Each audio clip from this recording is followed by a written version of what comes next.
The show's called, the show's called, the show's called, Dying laughing. the show's called, the show's called, the show's called, the show's called, Dying laughing. the show's called, the show's called, the show's called, the show's called. Dying laughing. Hey, welcome to another episode of Dying Laughing. I kind of like that intro. It's a good intro. Listen, The guy you got playing guitar in there is really good. Yeah, he's muy excelente. Muy excelente. But yeah, welcome to another show of Dying Laughing.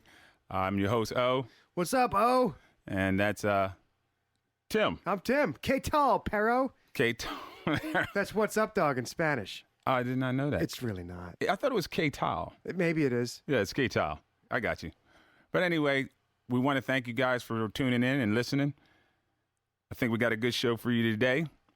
We're going to start the segment. Or we'll start segment. Well, I don't know what we're going to do, really. We're going to talk. We're going to talk? We're going to talk. Okay, we'll do that. We'll be talking. But the first segment in today's show is This Week in Cancer. So, yeah, it was O and I were talking earlier, just especially, and this isn't necessarily a national news, and we'll probably get some of that, but right now, for us, and for me specifically, it was a weird week, man. It was a weird week. well, tell us about your week. So, Saturday was a bike ride that I had put together as a fundraiser for the Leukemia and Lymphoma Society. We rode like 65 miles around Lancaster County. It was a really nice ride. We had, I think, 8 or 9 people that did it with us. So this is we're calling this the second inaugural Ride for Their Lives, Okay. right? Because the first inaugural one got canceled because a year ago Saturday I was still in the hospital. I was in the ICU learning how to walk. I think that's congratulations. It is a congratulations. It's been a Yeah. year since I Yeah. was in the hospital. Okay. So this is good news. But we had to cancel the bike ride because I was in no kind of shape to be riding no bicycle a year ago. Yeah, And it now doesn't I sound can like get it. up and ride, 65 miles and raise about $1,300 for the Leukemia and Lymphoma Society. And that's really cool. I'm excited about that. I'm excited to see where this thing goes. I'd love to have, 40, 50 people do it next year. And we'll have lots of plugs for it as it comes along. But I want to get this going. That was really cool to do that. At the same time, I got 2 funerals I got to go to this week. Jeez. Yeah, from cancer people that had the same disease that I did, people that got the same treatment that I did, and didn't work. Yeah, that's tough. It's hard. And the one was Leo, who we spoke about on the second episode, just how I was feeling bad, like feeling good when I'm at hospice with Leo. And I think Leo was the He was the second to get recipient right. of CAR T at the hospital, and his didn't work. Right, 4 months later, it came back. It got to the point where, he couldn't take any more medicine. The chemo was going to kill him. And it came back. He had a tumor on his liver, and they said, "That's it. Like we're out of options." For our condolences, definitely go out to Leo Leo's and family. Sue, yeah, and Sue's great. Like she saw me. I went to the funeral. It was really cool. They didn't call it a funeral; they called it a celebration of his life. Okay. Which is kind of neat. It was a little less sad, but it was at Clipper Stadium in Lancaster. He was a huge baseball fan, and so they had the first baseline was set up with the family on there and the table with Leo, and they released some wow. butterflies. There's all these military honors, 21 gun salute, like the whole thing. We all got American flags. I have it in my car now, a little flag that reminds me of that and of Leo and all that he did. That's awesome. So it was a neat thing, but it's still a funeral. Yeah, Like no matter funeral. how you slice it, Yeah. we're celebrating the life that isn't around anymore. Yeah, you're right. And that was tough. And then the next day, Tuesday, I'm supposed to be, the pretty face for cancer survivorship at the hospital. They're doing this tour. Well, they done already messed up. I know, right? Like you got to The find a pretty prettier. face. I'm the prettiest face that had You're the cancer. pretty face of it. Jeez. It's a low bar. Right? There's a small sample size. I got you. I'm the prettiest guy I'm that messing. had cancer. Horror story. Yeah, right. Well, otherwise, I'm not even. I'm a solid 3, maybe a 4. I got But you. cancer survivors, I'm like a 6 or a 7. Okay. So I'm supposed to be the pretty face for cancer survivorship. They're doing this tour of all these, very deep pockets. People that they're hoping can help out, further the incredible work that Penn State Hershey is doing. Right. The lives that they're saving. And they did this video about me, and they're all very happy that I'm alive. I'm happy that I'm alive too. And I texted the wife of another patient that I met over there, and said, "Hey, I'm coming to the hospital. Can I stop by and see you guys? Are you still there?" And the response was, "He passed away at 4:17 a.m." Jeez. Like, crap, man. Like, so Yeah. I'm up here trying trying to be all happy and like, hey, this is great, knowing that this guy just died and I got his funeral on Friday. Like, yeah, you're promoting basically happiness. Yeah, right. I'm here to be hope. Inside of the hospital, and here's a guy that got the same treatment. Well, had the same diagnosis. Same diagnosis. He didn't get as far in the treatment as I did. He had the pheresis. He had the cells taken out, and they didn't get enough. For some reason, there wasn't enough cells there, and he deteriorated so quickly after that. And just to educate you, when you're trying to get a stem cell transplant, is what he was getting? He was getting CAR T, so he was having his T cells removed like I did. But it's the same principle. It's the same idea, yeah. You need 2 million cells? I don't remember what the exact number is, but it was a couple million. Yeah. I believe it's pretty much the same amount as a stem cell. You need 2 million cells for them to even do the process. But go ahead. Just wanted to put that fun fact out. So otherwise you just don't have enough. And so in the interim, like his kidney failed him. He's on dialysis. He's got tubes in his lungs. I went to see him last week. I was there for my doctor's appointment, and I made sure I got up there to see him. Mm-hmm. And really thinking, I'll see him again on Tuesday, and see you next Tuesday, and I couldn't. Like that was it. And it was just, and then another buddy of mine who I've known for like 20 years, like he was a huge help when I first moved to town. I was a youth minister, and he was one of the adult, I don't want to say supervisors, but like a consultant. Like he was an older guy in the church, was there to help out, to help me get this thing up and running as well as I could. Faithful guy, like goes to mass every Sunday, raised 6 kids of his own, worked his whole life, just retired. I know, right? That's almost as many as I have. I was going to say, he's working, he's chasing you. No wonder he's your friend. Yeah, well, yeah, right. So, yeah, he just retired a handful of months ago. Like worked his whole life, supporting his family, raising his kids, just retired, finds out he's got, he went to the doctor because he had a stomach ache, and it's stage 4 upper GI cancer, and he's got a handful of months to live. He's going to take chemo just to extend it a little bit, and that's it, man. So it's just this mixed bag of emotions.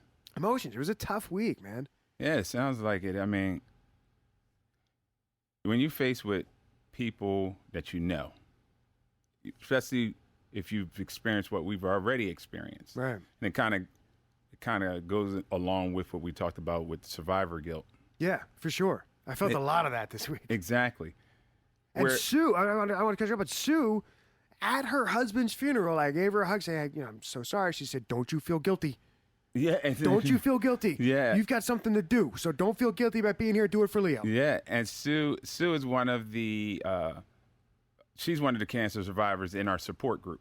No, different Sue. This is Sue. Oh, different Sue. Sue, Leo's wife. Oh, Leo's wife. Yeah. Okay, so Leo's wife at Leo's funeral is telling me don't feel guilty that you're alive. And as we spoke about it before, it's a real emotion. So it's just very difficult to process when you get to this point. Right. We always try to present this humorous spin on cancer, but there is a reality side to it that is statistically it's not good. Yeah, it's not all balloons popping, bells and whistles, and yeehaws. Yeah, not all of us are survivors, and the more that we get involved in this, the more we're going to see that. Yeah, this is the other side, and we would like to try to acknowledge that aspect of it as well. Absolutely. To kind of honor those that have fought the good fight. Yeah, for sure. So to Leo and the rest of your buddies. Yeah. I hope the one gentleman who they gave 3 months to live. Yeah.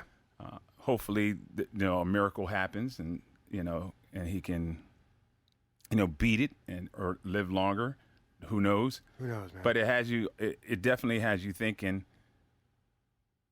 Like back to what I've always said. Why me?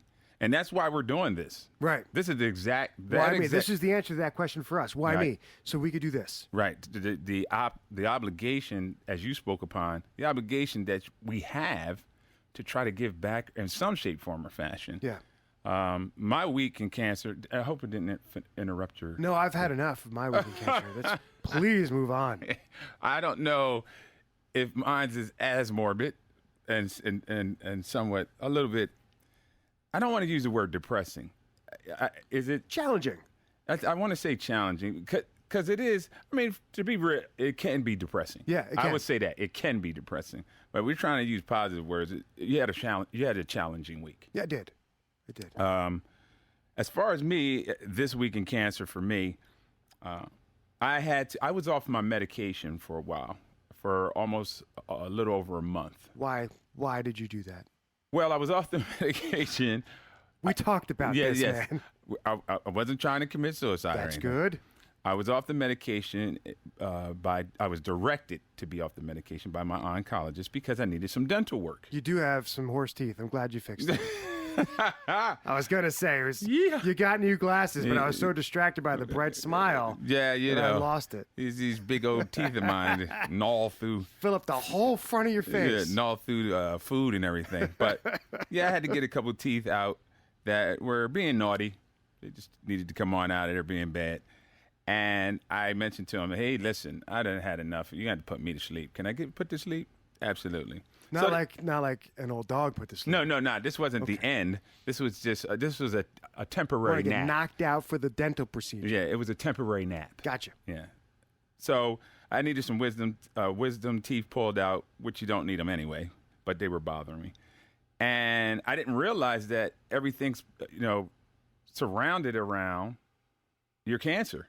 Like, I thought I could just go in there and say, hey, man, pull these damn teeth out. Right. But they were like, oh, no, you check that box, that cancer the box. cancer box, yeah, man. So I had to go get to the oncologist to get permission. I need permission for everything. But it was a learning experience. But I was off the medication for like a month. And one of the things I realized is I'm one of those guys, I'm a little hard-headed. I kind of got to see it. All these stats and statistics and all kinds of things of that nature. I get it, but I've lived my life kind of hands-on. Yeah. So they've been telling me my treatment is probably more my issue now than the cancer since they have it under control. Okay. So what does that mean? Well, essentially it means since my cancer, I have multiple myeloma, since it can't be cured, I will have to take chemo for the rest of my life. Okay.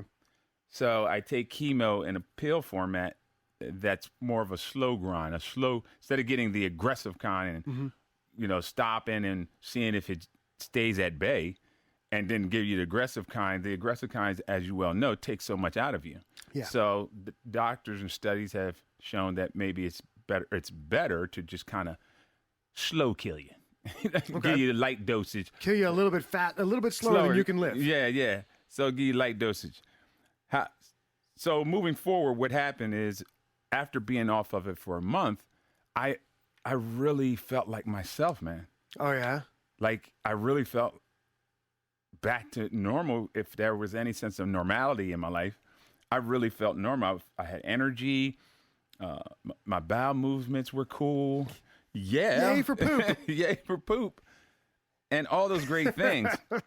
My son Justice, he poops like once every 2 weeks. Oh, that's not good. And he comes out, Dad, I made a clogger.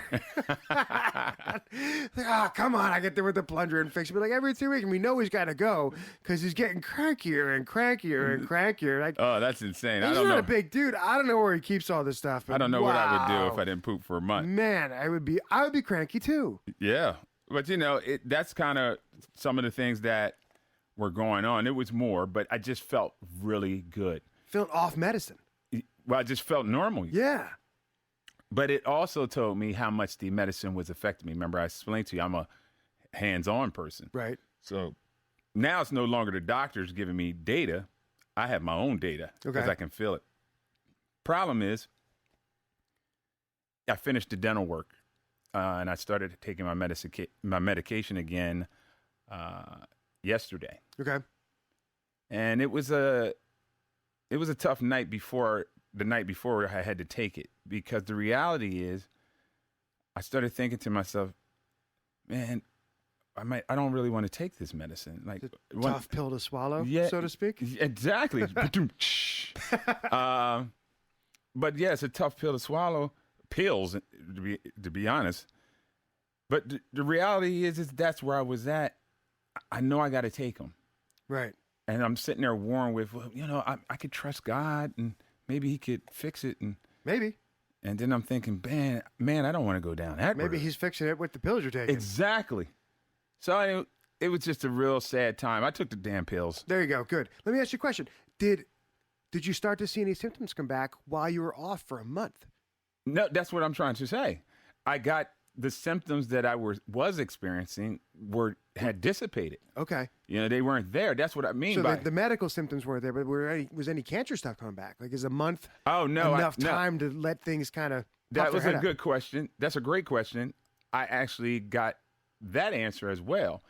When I did go take my blood work and test for the cancer, I still was at the unmeasurable mark. Okay. So it let me know that portion of it too, a month in your system a month of not taking the pills. One or two things is going on. The medicine is still holding keep, right? Or it also says that the cancer has become a little bit less aggressive. Mm-hmm. Or, it's holding its pattern as like a plane flying around. Just in a whole it's flying around the airport it wants to land on. But yeah, I struggle with it, and it sounds humorous, but it really, really bothered me. But I knew I had to take the medicine. I took it, and today is my second day taking it. Yeah. And because I know it's coming. Mm-hmm. Now that I felt better after not taking the chemo, I know it's coming. And that's this, I ain't gonna say scary part, that's the unfortunate part. Right. It's kind of a bummer. It's the bummer. Like, the chemo's going to still wipe you out. It's right. Still gonna get the fatigue. Gonna come. It won't be able to poop correctly. Yeah. Not bad as your son. No. Maybe he can give you some pointers. Yeah. Well, I don't want to hold that. I don't want to hold that nasty toxic substance in me for 2 weeks. No. But yeah, I dealt with that, and then the other aspect of it is the reality. Everybody's situation is different when they have cancer. Mm-hmm. When it comes, and you're in different positions. Some people are married, some people aren't. Some people have jobs, don't have, whatever the case may be. In my particular case, what happened this week was I've come to the realization that as much as the fantasy in my head is, hey, I'm going to take on this new life and do all these wonderful things and see places and travel, and well, there's a slight little problem to that. Yeah. It's called old dead guys on green money. You need some of that. Yeah, old dead presidents on green money. Specifically dead presidents. Yeah, you need that no matter what because bill collectors, they could care less about your cancer. You get the quick, oh, I'm so sorry to hear that. Yeah. So when did you say you can make a payment? Right. They don't care. So I'm at a stage like that in my own personal struggle this week of having to probably figure out how to return to some form of employment. Yeah. Yeah, same here. Sick be damned. Yeah. Cancer be damned. And it's tough, man. It's tough because you don't want to lose sight of the enlightenment that you had from going through this traumatic experience. It makes you rejuggle or reprioritize what you feel is important. Right, but I don't want to be enlightened on the street either. But I don't want to be enlightened with the cup at the intersection. Right. Talking about the sign saying, hey, I have cancer and scoliosis, and I could use any help, and no, I can't work. Right. I can stand here and beg, though. I can stand here and beg, and this is a struggle. Yeah. But, but that's the reality of it. So you got to make some grown folk decisions, and it's tough, man. That is, once again, a challenge, but could be depressing. Yeah. I understand how people can get to a stage of being depressed and offset, For sure, man. It's tough to get back into your life. Yeah, to get everything kind of moving forward again. And we're in the same boat. Like it's time to get back to work. It's been a year. Yeah, I'm well enough that I can start working again. So and that do something. Process has started. Exactly. Yes, let's get to work. So let's get to work. So I want to go on to segment 2 of our wonderful episode. Segment 2 is Topic of the week. Topic of the week. Topic of the week, man. And the topic of the week is things you shouldn't say to a cancer patient. Dun dun. Things that you shouldn't say to a cancer patient. Now, keep in mind, I don't know what all the right things are to say to her. If there is a wrong or right, per se? A wrong or right. Yeah, sure. Like you sleep wronger, there's a right or wronger. I think there's nothing. The weird part, there's nothing that's exactly right to say. There's not one universal, here's the cancer thing that you say Right. to someone that has cancer. That doesn't exist. Right. This isn't a family cancer where it's ding, we've surveyed Right, the top Family 100. Feud says, yeah. Family Feud says we surveyed the top 100 cancer patients, and here's what they said to say. Yeah, Yeah. we didn't get that. We should try to get Paul Harvey on. Or not, is it Paul Harvey? No, Steve. Steve Harvey. Paul Harvey was somebody else. Paul Harvey is the guy that was riding next to Paul Revere. He's an old white dude. Yeah. That's not Steve Harvey. No, Steve Harvey. So let's see if we can get Steve Harvey. Anyway, so we were thinking, and this, a lot of this, what we're saying is going to be funny, but also it's true. And coming from our position, from a place of love, like we're not trying to be jerks about it. Right. If you're listening to this and you've said this to somebody that has cancer, that's okay. Like, don't feel bad, right? Because there's not necessarily. At least not now. Not now, right? But Maybe later. Maybe find that person and say, that was stupid of me. I shouldn't have said that. But we're coming at this from a place of love and support and hoping that we can be helpful to other people. And also, we're trying to give you some alternatives. Like, don't say this, but maybe say that instead. So just some options. But there's not one right answer. Like, that just, man, when you turn your phone off. I'm sorry, my I friend. tell you what. Damn sports alerts. Golly, ESPN dinging all day. So Child support. there's not.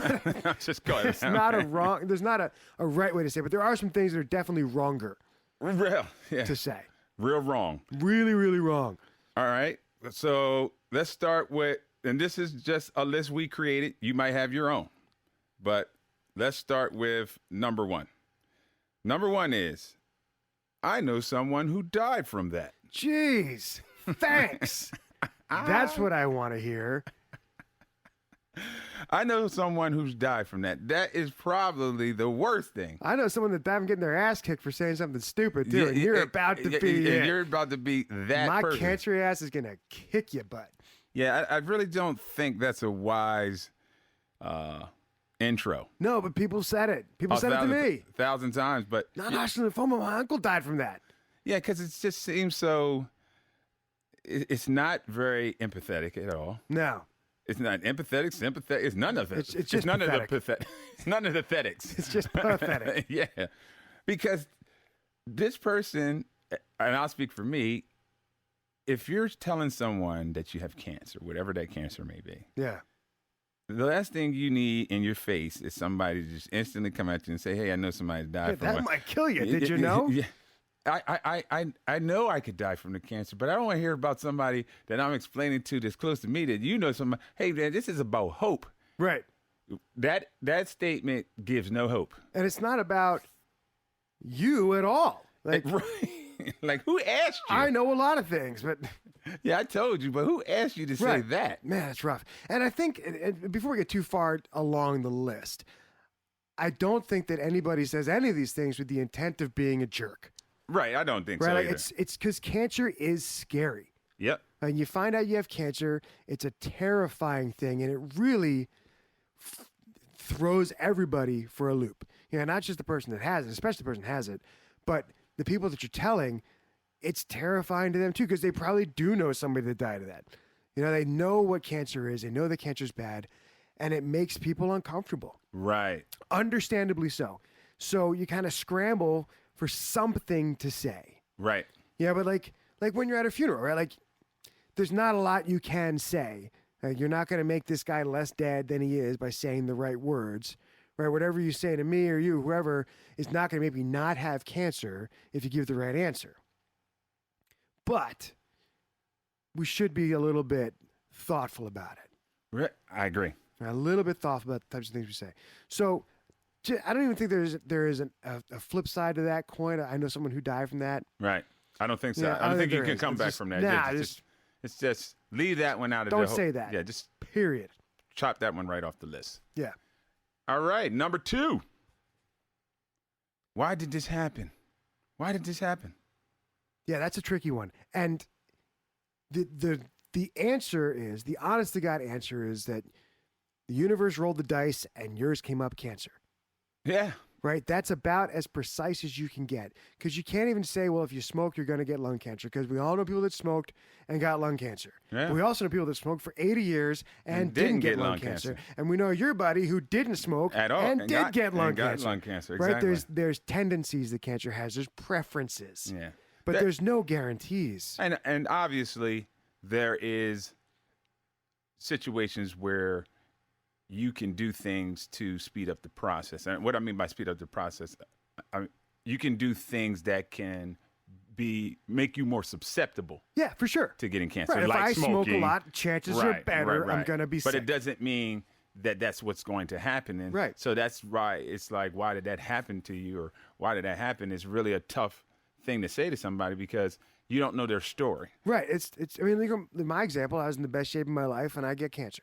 Right. Like I didn't do any of the cancer stuff. But even bigger than that, at the end of the day, like who really cares? Right. Yeah. It doesn't matter. Like why it happened. Right. Doesn't matter. The more important question is what are we going to do now? What am I going to do about it? Right. But that why did it happen question, I think behind that, the initial question is why did this happen to you? Mm-hmm. But lurking behind that is, could this happen to me too? Mm-hmm. You know, it's a question that comes out of fear of trying to understand something that's not understandable. It almost has this undertone into it that they're looking at deed wise, like what deeds have you done that maybe made you get cancer, right. And all of a sudden it makes them think, well, have I done those things? Right. Oh man, this is because that's the part that probably that's what's scary, right? When people hear that you've got cancer, they get scared. They go, well, shit, can I get cancer? Right. You might. And if there's a lot of overlap, we both smoke Pall Malls. So we've been smoking Luckies for 50 years. I've been smoking Newports. You've been smoking Cool. Thank God we're using different cigarettes. Thank God I'm smoking different a different menthol. brand. Yeah, right. Your cigarettes are bad for you. It's Newport cancer, not That's Cool. different. Cool, so we don't get cancer. But that question, that why did this happen? There isn't an answer to it. Right. There isn't an answer. There's not, and there'll never be a clear-cut answer. You know, unless you go like swimming in a vat of toxic chemicals or something. Or if you decided that you wanted to have a tall glass of Roundup yeah. for the last 17 years. Delicious, right? Oh, what a lovely aftertaste. Man, it's great. So there's not an answer to that. There is no, why did this happen? It's not, and don't throw like the conspiracy theories at that either, or, it's all just big drugs that are trying to, keep you sick so that they can sell the chemotherapy. Like, yeah. There's no conspiracy theory that's why they're about doing it. Big government isn't trying to keep us sick by making us have cancer. This mad scientist sitting in the room going, I know what I'm going to do. I'm going to change the world. It ain't happening, man. You just got sick. I'm going to invent cancer. The universe rolled the dice, and that's what happened. You got sick. That's unfortunate. You got sick. And then the other side of that, too, that we didn't talk about in the show notes, but I think is important, is with the why did that happen, don't give unsolicited advice to how to make it better either. Right. Right, because that's the next step of that. Why did that happen? You know what you ought to do. Right. Have you considered only eating chicken feathers? Right. Or cutting all the sugar out of your diet because cancer loves sugar. Yeah. Or light this essential oil and rub this stuff on your butt and you're gonna feel great. Yeah, it's the guy that comes and says, "Hey, listen, I know exactly what you need to do. Right. If you go into the deep jungle and lick gorilla's balls right. 17 times a week." The tricky part about that is finding a gorilla that's into it. Yeah, that would be the tricky That's part. hard. Yeah. Keep calm. Just don't move. Simmer down, Simeon. Simmer down, brute. What was Grape Ape? That was an old gorilla. Grape Ape? Yeah, don't worry. I'm older than you. Okay, yeah. Yeah, that was a cartoon, Grape Ape. I don't even know what they call. What was a gorilla in the new Planet of the Apes? His name? Caesar. Caesar, yeah. He seems like he's not going to be the kind of gorilla that'd be into that. Yeah, I don't think he would be into any kind of licking. Nope, I don't think so. This is going to get a weird rating if we keep this All up. right, cool. But yeah, don't give us unsolicited advice. Don't give us this conspiracy theory that there's this, this secret lemon juice mixture that that all the drug companies are keeping secret and the government's keeping secret because they make so much money on this. Like, Right. That's not the way it goes. it's probably not true, and it's definitely not helpful. Agreed. So, Number 3. well, that's a good one. Everything happens for a reason. Man, I get chills just saying it. That one. Hey, I have cancer. Well, everything happens for a everything reason. happens for a reason. What Man, kind of damn... that's like saying sucks to be you. You're right. Right? Well, sucks to be you. What kind of answer, kind of rebuttal is that after I've just told you I have cancer? Well, what reason are those? Right. Tell me what the reasons are so that I can stop doing those things. I will stop doing those immediately. No more of those things. Or But try to figure out how I can recall and take them back. Is there a way can I I can make undo amends? those Can reasons? I Yeah. undo them? yeah, sometimes the reason is you're stupid and you make bad decisions. Yeah. But You still don't want to hear that. You still don't want to hear it, right? But if everything happens for a reason, man, like that's another one of the. It's another way of looking at why did this happen, Mm-hmm. right? That's the why did this happen is trying to find some type of logic, find some type of understandable nugget that you can wrap your head around for something that really isn't understandable. Mm-hmm. But it's a grasping at it. That everything happens for a reason Right. isn't even doing that. It's just lazy. That's a lazy response. It is. It's a lazy response. Like, well, everything happens for a reason. That means I'm just throw my hands up. I'm not even going to explore what might be Yeah, going people on. hit the lottery for no reason. But Right. I mean, is there No one says everything happens for a reason when that happens. yeah. Right? It's just you're lucky, dude. Man, that's your reason, right? Yeah. Your reason is that stuff lined up. You picked the right numbers. The cards aligned, and unfortunately, you got the cancer situation. But that's a terrible thing to say to, especially when I don't know at what point in the journey of cancer that a person might swallow that better, Yeah. but certainly not at the beginning. Not in the beginning. No, You know, yeah, because you start thinking, well, there's a reason that I got this. I must be some kind of jerk that this is the result. yeah, This is the reason. that's a very emotional, destroying Yeah. statement. It doesn't help. That's why I said leave that one out of your whole. And even vocab- looking now, like I'm starting to see, and I don't even want to say like things happen for a reason because now we're doing this and there's all these opportunities that have opened up. Right. Like there's things that I've had an opportunity to do that I would not have had an opportunity to do had I not been sick. Right. However, that does not mean that this is the best of all possible situations or that, Right. that I would have rather not been sick and not been on a podcast. Like, Yeah, well, that's the point. Yeah, it's motivating. yeah. You get motivated. Well, hopefully you do. You get motivated to do certain things, maybe things you've never done before, because cancer and the whole situation changes your perspective. For sure, yeah. But like you said, I certainly would like to get to the same happy place without having cancer. Yeah, really. You know, and So then so if we did the podcast just on a whim, what would be the everything's for a reason? Oh, we just decided to do this podcast, What would we talk about? but we wouldn't even be talking about anything. What would we be talking about? I never would have met you. We'd be Man, yeah, I wouldn't even know That'd who be you a are. weird podcast. That'd be a weird podcast. Let's talk about hip hop and James Taylor. and just talk about stuff we just absolutely don't know. Nothing. Nothing. We don't know each other. Nope. Don't know. That'd be a good show, though. That'd be a weird show, man. Two weird guys meeting each other. So what else? What could we say, or what could someone say instead of, why did this happen, or everything happens for a reason? I think the best answer or the best response would be something like, "I'm sorry that this is happening to you." Yep. And I think my sister sent me a card like that one time. Said, "Let me punch in the face the next person that says everything happens for a reason." right. And you open it up and says, "I'm sorry you're going through this." Yeah, I think that's.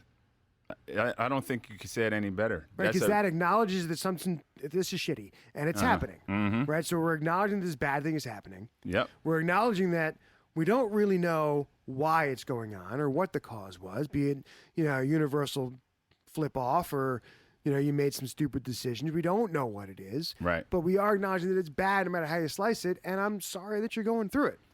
I couldn't agree with you more. I really couldn't. Yeah, That's a good one. Number 4. and this one I got a lot. You're so strong. You'll be fine. Yeah, I'll be fine. You're so strong. You'll be fine. And Really? nah, How do you know? Because that's how I went into it. Right? When I got my first diagnosis, I mean, I was terrified, but I was in very good shape. I had been for a long time. I had a big store of health to draw on, right? And that helped get through the process. I'm pretty sure, I'm not like 100% sure, I'm pretty sure that the reason those first bouts of chemo didn't hit me quite as hard as they hit other people is because I was very healthy going into it. Yeah. So I don't want to say that All that stuff's important. Your age, your health. Yeah, I don't want all to of say them. that being healthy, being strong, being fit isn't an important factor. However, if I was going to be fine based on my health and based on the condition that I was in, why did I get this in the first place? Right. Right? I don't know that I'm going to be fine. Statistically, I'm not going to be fine. That's right? what the like statistics if you look at say. the big numbers, statistically, I got about a 50% chance of fine. Right. If you look at cancer overall, like it's probably about 50% of people are fine.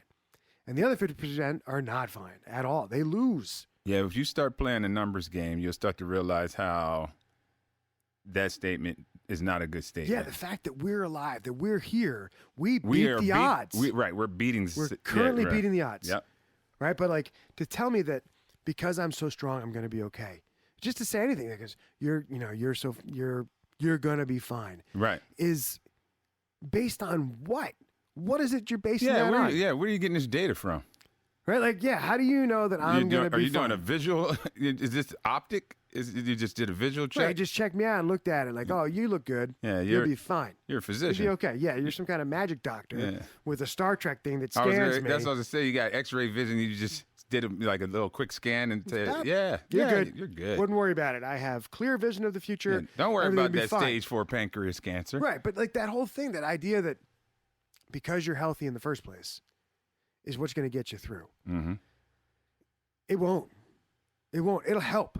I'd Yeah. rather be healthy than not healthy. Yeah, Like, I would have rather got yeah. into this, in the shape I was in rather than like morbidly obese or something like that. Like, yeah, sure, it helps. And that's stuff they talk about when you go see the doctors. Is those are all factors that they discuss with you. Right. Your age, all these things. Yeah, your and health, that's right. Like they all- my they- all my the- age, the shape I was in, all that stuff. They factored that into that first percentage of how I'm going to do. Right. Like, yeah, Like here's the range. There's range. yeah, I'm in here. You're in this range, age bracket wise, health wise. Yeah, they had a bunch of different criteria. Right, I think there's that you could- 7 different things, like 7 different warning signs or things that were bad. Right. And I had one. And that's exactly what happened in my particular case, because if I didn't get my own cells, which I did, if I had to go get a donor, there's all these criteria that they have to meet, similar to any kind of transplant. Yeah. But we're probably more familiar with organs, Right. but the blood is.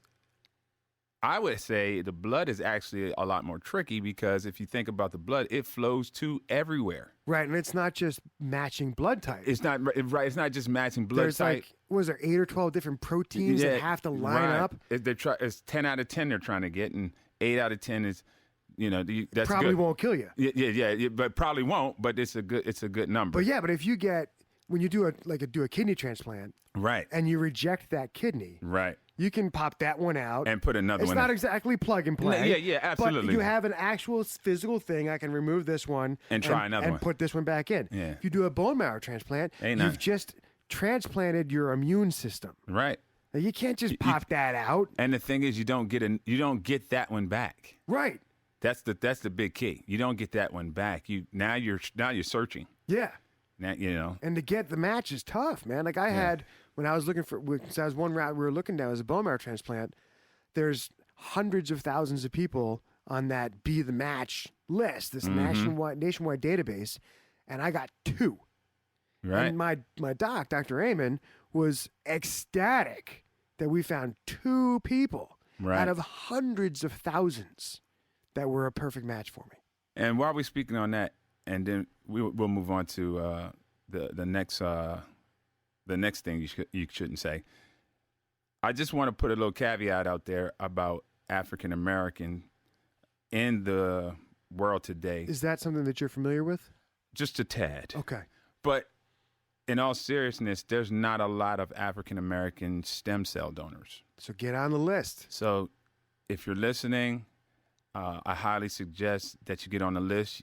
It's a great thing. It's not a complicated process. We could talk, maybe one of the shows will briefly talk about how that process Yeah, works. for sure. But certainly don't take my word for it because I'm not a doctor, but I do know about it. I stayed at a Holiday Inn Express. Though. Yes, exactly.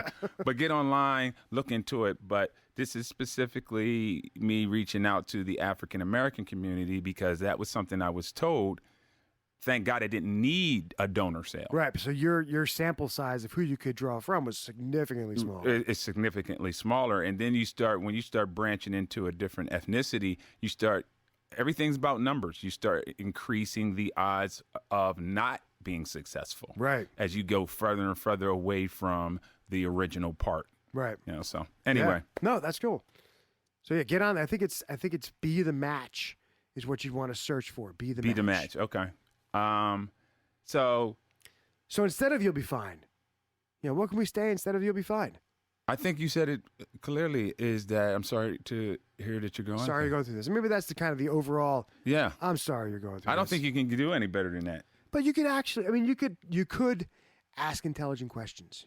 Yeah. Something like, "Wow, tell me about that." Exactly. What is the prognosis? Like, I would Become the- rather answer that question than. Well, what do they have a to say about platitude. the? What do they have to say about your chances? Like, Yeah. tell me about your disease. Like, what is that? When I got sick, I didn't know a thing about my lymphatic system. Yeah. I don't even think I knew I had a lymphatic system. I don't even know what lymphatic is. Yeah, all I knew is that my uncle had lymphoma and he died from it. Right. So that's what I told myself. Crap, Uncle George died from that. I'm next. Right, here it goes. So that's all I knew. But yeah, like, ask us a question about the disease. Don't just cover up and close your eyes and say you're going to be fine and just hope that, the magical unicorn is going to make everything better. Exactly. I'm with you. What we got? Number 4. 5, isn't it? Oh, This is 5. man, I'm sorry. Chemo Chemo brain. brain. Number 5. You look good, bald. Which I do. I do look good bald. Well, you're not bald now. I am not because I didn't But you were like it. pretty. I did probably have a little man crush. Oh, man. That nice white bald head. Big old bald head coming at you. So that one cuts to a lot of things that is going through the patient's head, right? Because when you first get cancer, you probably don't look sick. 9 times out of 10, correct. Yeah. Most of the time, Right. you don't look sick. But if you had a nice full head of hair, and then all of a sudden you don't. And pretty much everywhere. Eyebrows. Yeah, Now, there's everybody your- doesn't lose their eyebrows. I'm squeaky clean. I didn't have eyebrows. Eyebrows, Nothing. Nothing. no hair. I had a Wherever hair grew. Brazilian. Yeah. There's You had- nothing going on. You had a Brazilian body. Brazilian, baby. So, but I identified a lot with my hair. Like, Yeah, that was the part of who I Samson was. complex. Like, you spend a lot of time thinking about, how do I look? How does this haircut make me look? Not to be super vain about it, but You had the Samson complex. I didn't have a Samson complex. My hair was very short.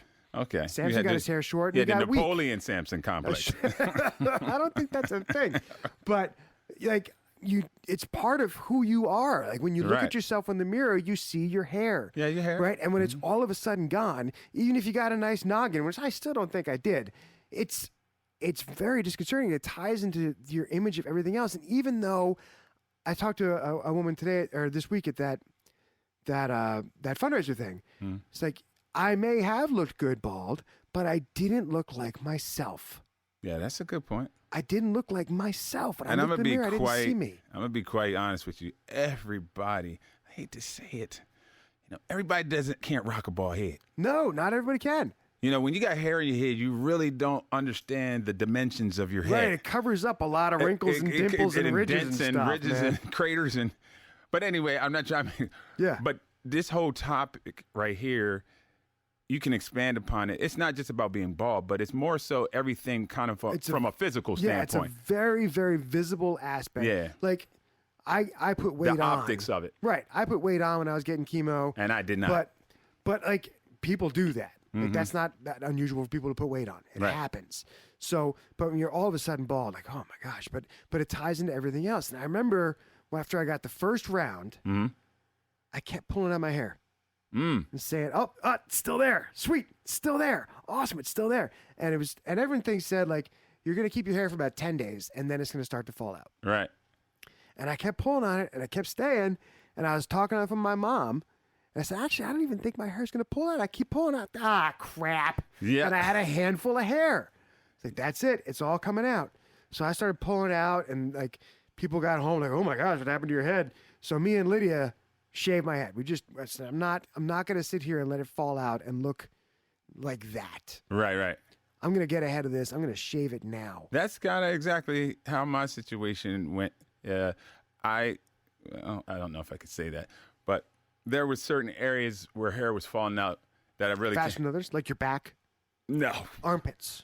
no, just a little bit more in the private region, and just clumps. Yeah. Ooh. Just hey, what the, and so then my hair on top of my head started going, and I just told Carrie to cut it off. Just take it off. Just cut it off. Get rid of it. And she was excited.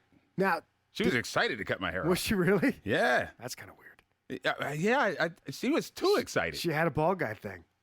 Maybe. Maybe. But she was rocking and rolling. There it is. Clippers, they were on before I could even get situated. The sentence But go wasn't ahead. even out. Yeah. Did your hair come back different? It didn't. It came back the same. Like, actually, I remember my friends telling me, my barber, he's a friend too, when I came back with hair, because they see me bald, Yeah. and then maybe months later I came back to get a haircut. Right. And they were like, yo, they was like, you got hair. They said, listen, honestly, we thought you was done. They really had made bets like, oh, he's done. He's never getting his hair back. Yeah. And I had they was like, get thing all the way back. You have a big old, like, 80s afro going on? No. It wasn't that. Because I want to see you with a big old, like, Jackson 5 looking afro. I don't know if I can achieve that. That at this stage now with the chemo, it might take another 17 years to do that. By the time you get it, it'll be cool again. Yeah, exactly. But I mean, it does grow, pretty rapidly. But that to your Now, does point. the chemo pill you're taking, does that make you keep falling out? Because you have hair clearly now. No. And so that is the difference between getting aggressive chemo, which is what we both had. Right, you've because had the some chemo, of- what it does is it kills every fast dividing cell in your Correct. body. It attacks any cell. Let's start with that. It Right, doesn't know attacks the all difference. cells. Yeah, it But doesn't know the difference. It does go after the fast dividing ones primarily. Firstly. Did I say firstly? That's not a word. Firstly. So, and cancer is one of those. Cancer is a fast dividing cell. Right. But so is hair. So is hair. Yep. Hair is definitely one of the cells in your mouth. Right. The cell that That's why they people talk get about sores sores and all that stuff. right? Yeah. So ultimately, for me, it was a person said, and I was trying to expand on the ball thing and how it's, an optics thing. Somebody came to me and said, "Oh my God, you lost so much weight," and I was like, "Come on, you don't want to hear that." Right. I just had chemo for starters. Right. I know it, but you try to tell yourself you're good. Like, I don't know about you, but when I looked in the mirror, I'm like, yeah. You puff out your chest a little bit harder. Yeah, right. You suck in your stomach, and I'm good. Yeah. Till the reality is somebody I hadn't seen in a while, and they bum. Right. Like, ooh. You don't look good at all. You look like Skeletor. Right. I never had that. The only time I lost weight was with the CAR-T. I got you. I lost I lost 30 pounds in those 17 days I was in the hospital. Wow. Yeah, that was not the healthy way to do it. But I put way more weight back on. So I struggled with that too, because it was frustrating. Like, being in the business I was in, I owned a gym. Like, that was a big part of my identity, was the shape that I was in. Right. Yeah, and this just got stripped. I got you, Stripped man. away, man, and everything was gone. Everything was gone. But there was something else I wanted to say about this whole thing too. Losing your hair. So mine came back a couple times. Because you did it. You had Because I had a bunch many of chemo, yeah, right? no- So like after the first 6 rounds, it started to grow back. By May, I had a pretty good full head of hair again, but it was gray. Was it? It was weird, and it was very different. Did you dye it? No, Okay. no, man, I don't dye my hair. But it was a different. Not that there's anything wrong with that. It was a different texture. It was weird, and then I lost it again. and I grew it back out after the CAR-T, Uh-huh. and now I've got different cowlicks. Ah. And the barber keeps telling me, man, did you always have these ridiculous cowlicks? And no, I didn't. I'll tell you a fun story, and then we'll get to the last one. All right. So when this whole stem cell transplant situation came, the option came to the table, and they told us, about donors and stuff, and the possibility. Carrie's my girlfriend. Okay. So she was saying, "Oh man, what if you get the stem cells from a blonde person, like blonde, not blind, but blonde? Blonde, yeah. Man, what if your hair grew black blonde? That'd be like, yo, what? You got this Dennis Rodman. Man, that'd be weird. You got this Dennis Rodman. Get this Farrah Fawcett hair growing up on top of your head. Or don't come back as coarse. It comes back fine and it's land. Yeah. So we had a good laugh about that, but. Look like a pimp from the 80s. Yeah, exactly. Some weird Well, ass. you got to walk around with a cane with a big crystal on top of it. Yeah, broke cancer pimp. But got a purple velour suit. Yeah, but that's something that you really need to stay away from. It's just in general talking about a person's physical. Yeah, their appearance. It's like, we know we look like crap. Right. We know we look like crap. Right, and telling me that I don't look like crap is worse. We know that you're lying. Please don't patronize me. Right. Don't be patronizing. That comes down to don't be patronizing. Yeah, it will be cool. Get to know, like, whatever you're going to say, like, kind of make it not tailored, but appropriate for the person that you're talking to. Exactly. Because, if you know me, if you're a good friend of mine, like, you can say some ridiculous stuff and I'm going to laugh at you. Right. But I don't know that about this other guy. Mm-hmm. I had to test the waters with you a little bit, and see what kind of stuff I can get away with you. And we got away with some stuff, so we kept it going, and now we're here. Right. But at first, I didn't know. Yeah. I didn't care because I was very, very sick, and I stopped caring about what anybody thought. But for you who are not sick, and still is important what people think, be careful about, like, kind of gauge what you're saying. Choose your words wisely. Your say comments. Something like just engage with the person that's there. Like engage with the person that's sick. Make a connection. Yeah, don't look at the physical because trust and believe we know what's going on with the physical. Yeah, we're well aware. And to like you say, patronize us with a comment when we know it's the exact opposite is not very healthy. And even now, I struggle with that too. Like, and we're going to talk about it with our next episode where we have a Live Strong coach coming on. We're going to talk with and that's something I want to talk about is what the expectations that people have of their physical ability after they get better. Right. Because I know myself, like I tracked everything. I'm at maybe 60% of where I was. Yeah, I'm with you, man. I'm really trying to get somewhere. I'm trying to get back to where I was, and it's taking so long. Okay, so next topic. Number 6. This is important. Number 6 is don't ghost us. Say something. Don't ghost us. And for those that don't know what the slang of ghost is, it means, just disappearing on somebody, like a ghost. Yeah. So there's people that I'm not going to call them out. Okay. Because that would be really mean. Don't do that. I'm not going to do that. I feel it coming, but no, I'm really resisting. Okay, I'm trying hard. Do your thing. But there's people that we knew that were friends for years. Or people that we knew that really should have been in a position where they would have said something. Mm-hmm. And it was radio silence. Yeah. It was inconspicuously silent. It was weird. And that is, I get it. It's more, it's from that position of uncertainty and fear. It's not that you don't love us or you don't want us to be well, but you just don't know what to do. But almost anything is better than absolutely nothing. Right. Just, even if you don't know exactly what to say, being around someone that and your friend, whatever your relationship is with them, right? That's enough. And even saying, I don't know what to say to this. My uncle said that. Tell me that. Yeah. Really? Tell me. Yeah. Just don't disappear. Right. I don't know what to say, man. But my uncle did the same thing when I told my mom and him, they were both on a phone conference call. He became speechless, and I said, "Yo, man, you still there?" He's like, "Yeah, I don't know what to say to you." Yeah, I just don't know. And that's okay. Yeah.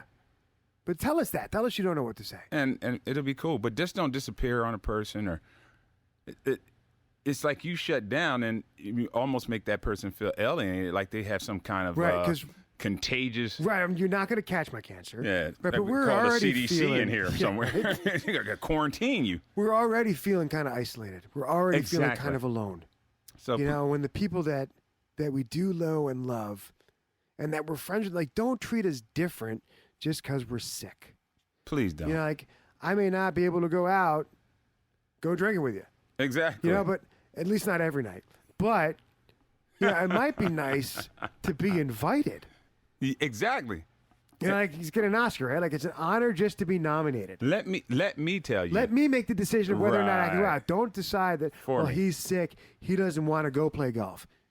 I- Shit, I want to go play golf. Yeah, I Like, want to play golf. Now, I it might played take us some- 13 days, but I played some sick golf. This is terrible. When I got radiation, I was on a lot of morphine, like a ridiculous amount of morphine, and I didn't want to be on morphine. Like, I didn't want to beat cancer and come out with an opioid addiction. That just seemed like a bad trade. right. Right. So I was taking, at the time when I got out of the hospital, and I think I was still in the hospital, I was taking a 45 milligram shooter in the morning, a 45 milligram shooter at night, and then 5 milligram shooters during the day, just to kind of keep things at bay. So I decided on Saturday that by the end of the week, I wasn't going to be on any more morphine. Right. So I tapered myself off. I took 45, 45. Then I took 30 and 30. And I took 15 and 15. And I took, by Tuesday or Wednesday, I took 0. Like, Got you. no more morphine. And then I tried to go play golf at the Lancaster Country Club, where I've been trying to get to play for as long as I've lived here. I've always wanted to play this club. They're not gonna have me back. Yeah, I'm sure. was such a- You picked the wrong Man, I'm in the physical shape to join that club. In the midst, the very thick of morphine withdrawal. Yeah. Like, I couldn't walk from the cart to the tee box without having to catch my breath. I was sweating all over the place. I can see all those golf carts bald. in a traffic jam honking. Come on, Yeah, buddy. right. Oh, it was Move so your bad. ass. I couldn't hit anything. So we ended up playing 9 holes. And look, I'm sorry, I have to go. Like, I can't do this, and haven't played there since. So Yeah. would like to. If anyone wants to take me out, I Well, play better now. Well, with that being said, I definitely don't want to take you out golfing. No. Well, here comes a favorite part of our show. It's called Say What? You know, Say What is a segment where we like to read from either Twitter. Twitter, Facebook, Instagram. Like, you can find Anywhere. us on all those places at Dying Laughing Podcast, or you can email us at gmail at dyinglaughingpodcast.com. So we would love to get more of your responses. You know, so Right. what are some of the things that you heard when you were sick That was you ridiculous. felt like, oh my gosh, This is what ridiculous. are you talking about? And it could So- be funny. It could be just like, what in the hell? Right, like way out in Like, left say field. what? Yeah. So give us that stuff. Let us know. So stuff like this, we were just searching around. We found a couple. So this one really jumped out at, so you wanted to share this with you. Yeah, this is from Tom5656, whatever that means. What website are we on here? Cancer. I don't really want to say. Okay. I'm not giving out free plugs. Hustler. What? No. What are you looking at, man? Penthouse This is special. a weird. But anyway, Tom5656 was recently diagnosed with colon cancer. And up until a week, he kept the news from his family and so forth. But this particular day, he decided to share with his friend. And he simply said to his friend said to him, hey, man, how are you? Everything okay? And he said, I have cancer. I can't. Well, he said he had cancer, which cannot yet be operated on. So he's awaiting chemo. His particular cancer looks like it can't be cured. I guess I'm not sure if that's what he's trying to indicate. But to make a long story shorter, Too late. Tom 5656 tells his friend, hey, man, I have cancer and I can't be operated on, so I have to wait for chemo. His friend's response was, why do I always get the bad news? His friend, he's telling his friend that he has cancer and it can't be operated on, so he's got to wait to do chemo. And Buddy's being victim that he gets the bad news. He's the victim. The guy's like, look, I'm not real happy about this either, man. Like, Yeah, like who does that? Like, why do I always get the bad news? What part of this is bad news to you? Right, yeah. like you don't have to get chemo. right. He then goes on and says he laughed at him and informed him exactly that he was delighted by the news. He wasn't delighted by the news either, and in some warped way of his sense of humor, he still found it funny. We should find this guy. Yeah, we should find that guy. If Tom5656 is around, reach out to us. Yeah, reach out to us. But those are example of what we're talking about. So send us your stories, send us your questions. We want to be able to respond in a way. We don't have a call-in session yet. I know we talked about that in the first episode, but we have not got a phone line set up. Yeah, phone lines are expensive. Contact us this way. Find us on the socials, send us an email, let us know what you're thinking, and we will get back to you in that way. What he said. Yeah. So, like we always like to do, we like to say we are out of here. We are out of here. And thanks for listening. Thanks for talking. Thanks for being. Aw, man. See ya. See you, man. Thank you so much for listening to the Dying Laughing podcast. We'd love to hear your feedback, comments, questions, recipes, insults. It really doesn't matter. Tim, tell them where they can reach us. Right now, we are on the phone with Miss Cleo trying to figure out what our future is, so don't try to call. But you can find us on all the Instagrams and the Tweeters and the Facebooks at Dying Laughing Podcast, or you can email us at dyinglaughingpodcast@gmail.com.